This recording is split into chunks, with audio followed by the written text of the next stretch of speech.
Good morning. I hope that your Wednesday is off to a good start. Mine is so far. Second cup of coffee. This is a ship mug. Of course, I am sort of a nut for old ships.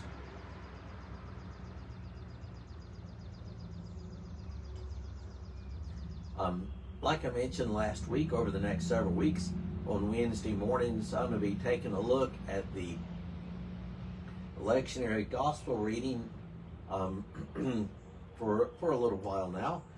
And this week takes us to John chapter 14. The text as it's given in the lectionary is 14, 1 through 14. I'll read that, but really I'm just going to focus on 1 through 9.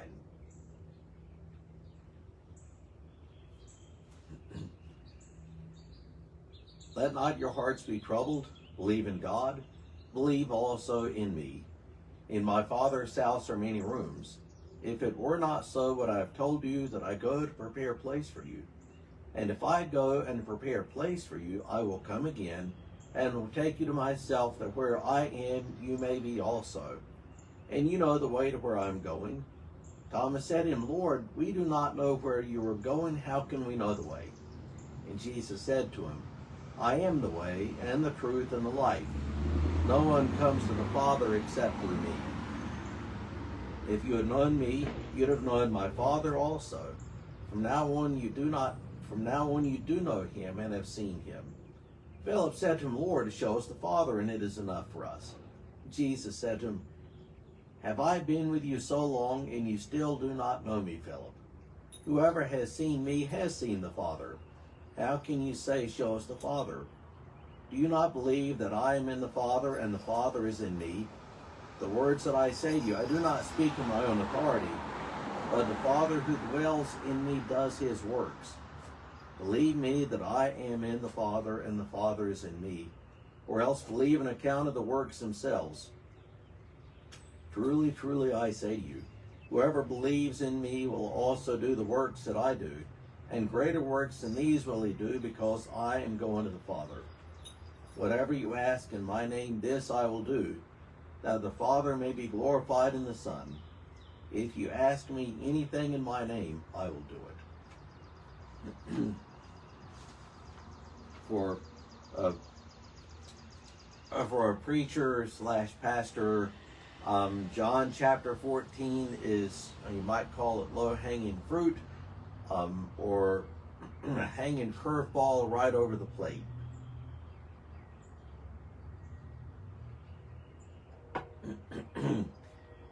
Parts of that are so well known and so beloved. What I want to do, though, to begin with is this. It's important when we read this text, or really any part of the Bible, to remember the context. There's the old saying that a text without a context is a proof text, and we want to avoid that. A text without a context is a proof text. We want to avoid that, so when you read this passage, or any passage in the Bible, think about its context. Where is it? So we don't want to lift these verses totally out of their context. We want to remember what's going on when Jesus says them. And we're several weeks now past Easter, almost 4 weeks after Easter, in fact, and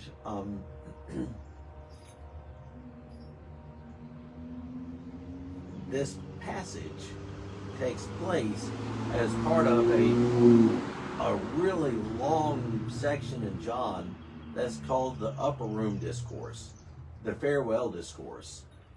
This Farewell Discourse is John 13 to 17, and all of it takes place in the matter of several hours on Thursday night before he is crucified. So John devotes 5 chapters to essentially one night in Jesus' life. So chapter 13, Jesus gathers with his disciples. He gives a new command. A new commandment I give you, that you love one another By this they'll know that you're my disciples if you love one another. He washes their feet. And then that leads into chapter 14 and 15. We have the famous section that I am the vine, you are the branches.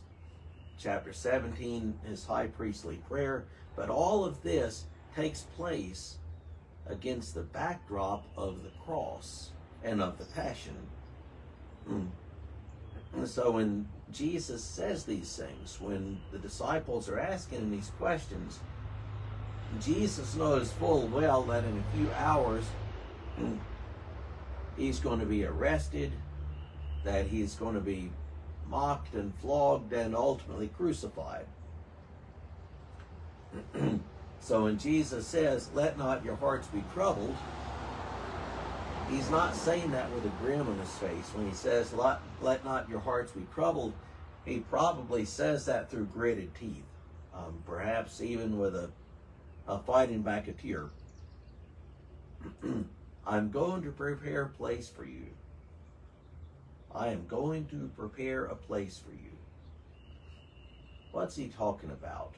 Where is it that he's going? One of the things that I heard a pastor say one time, which has stuck with me, and I sort of like it. It's definitely not the only way to look at it, but he said that when Jesus says, I'm going to prepare a place for you, that he is saying that he's going to the cross to prepare a place for us. So I like that. The idea that Jesus is going to the cross to prepare a place for us.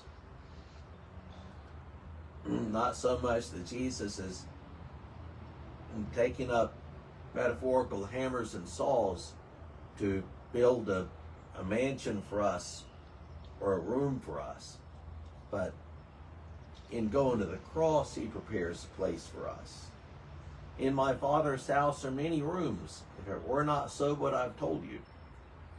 This is one of those cases where the King James translation is really unfortunate.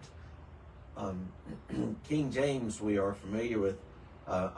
In my Father's house are many mansions.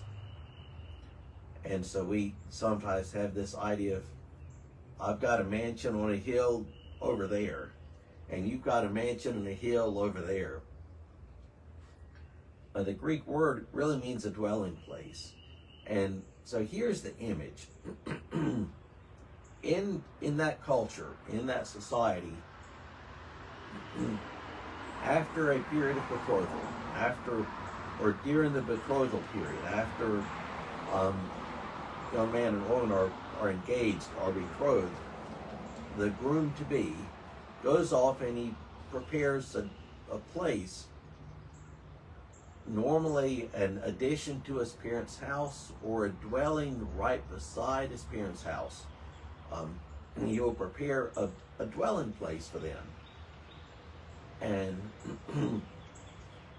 eventually he will come back for the bride. There'll be the big celebration, the big marriage celebration and feast, and he takes her back to the place that he's prepared. So that's sort of the image here. Not a separate mansion on a hill far away, but rather imagine a room built onto a house. And the Father's house has more and more rooms being added on, more and more dwelling places.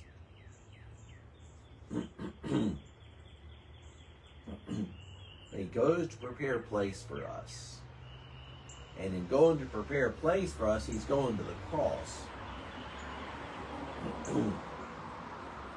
So what is the way to where he is going? The way to where Jesus is going is always the way of suffering. It is the way of self-denial. It's the way of the cross. And Jesus said, if anyone would be my disciple, he must take up his cross and follow me. I am the way, the truth, and the life. I am the way, the truth, and the life. Another one of the great I am statements. 7 such statements in the Gospel of John. Jesus doesn't just show us the way, he is the way.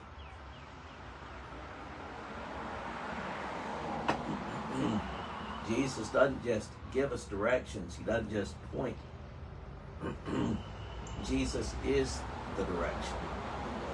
Jesus doesn't give us a road map, he is the map.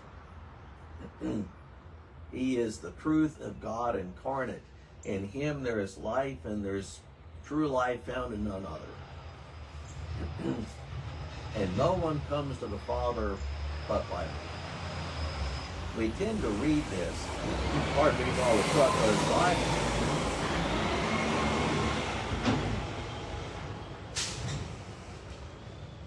No one comes to the Father but by me.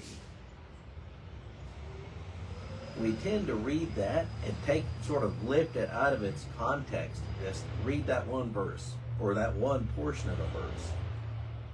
And we use it either as a proof text to argue about who is in the kingdom or out of the kingdom, or we might read it and get offended that Jesus is being exclusivist in context. This is said against the backdrop of the cross. Jesus knows that the cross is coming up the next day, that he's going to be mocked and flogged and ultimately crucified the next day. Against the backdrop of the cross and against the backdrop of the broader farewell discourse,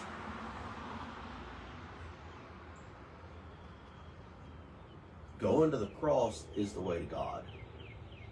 Going to the cross is the way to God. There is no way to God that does not involve the cross. The cross of Christ, or our own cross as we take up our cross and follow Christ. There is no way to God except through a cross. The cross of Christ and our own cross. And there's no other way. If there is some other magical way to the Father that does not involve the cross of Christ or our own cross as we take up our cross and follow him, then all of the passion and the crucifixion is a meaningless, bloody spectacle. And that's the truth. If the way to God does not involve the cross of Christ and our own cross as we take up our cross and follow him, then the passion, the crucifixion is a meaningless spectacle, and all of our life is performance. It's performance, and it is a matter of what we earn and what we get and what we can deserve. And then Philip says, show us the Father. See, this passage is interesting that we have two of the sort of lesser known disciples that are speaking.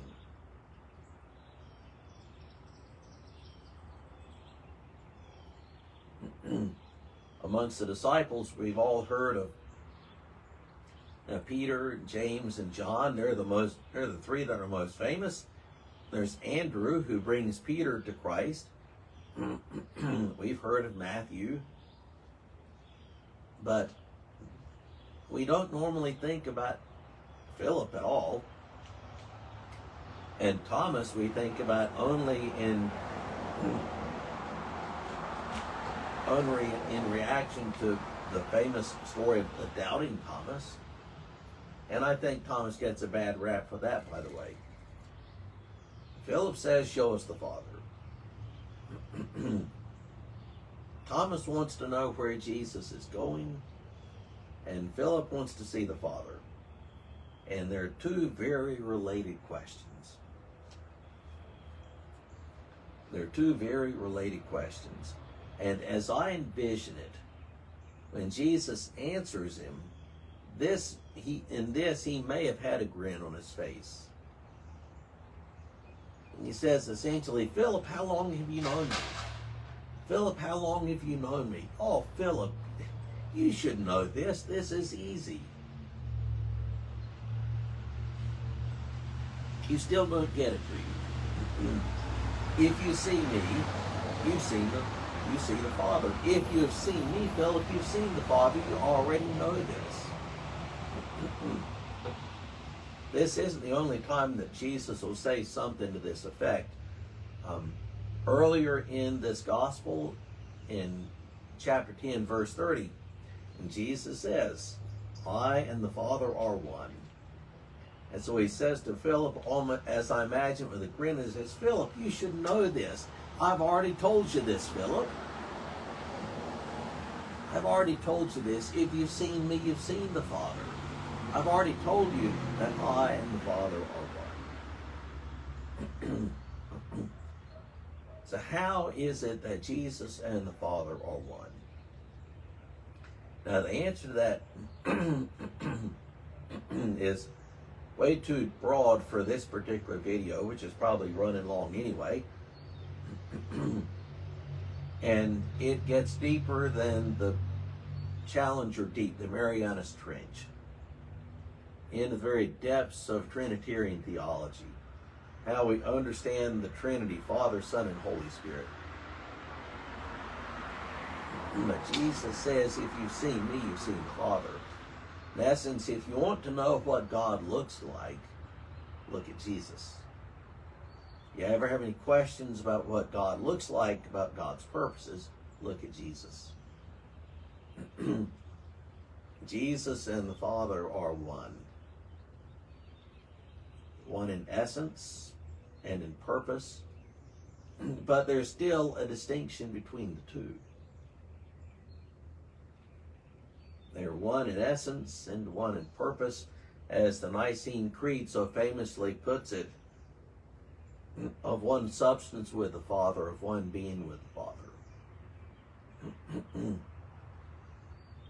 Yet there's still a distinction. And the core of the passage is this. The core of the passage is this. The way to God is Jesus. He is the way to God. He is God. He doesn't just give directions. He's the map. The way to God is through the cross. The only way to God is through the cross of Christ, and secondarily, our own cross as we take up our cross and follow Him. And if we ever wonder what the Father looks like, if we ever wonder what God looks like, then we look at Jesus. And that is some really good news on a Wednesday morning. Have a great rest of your day.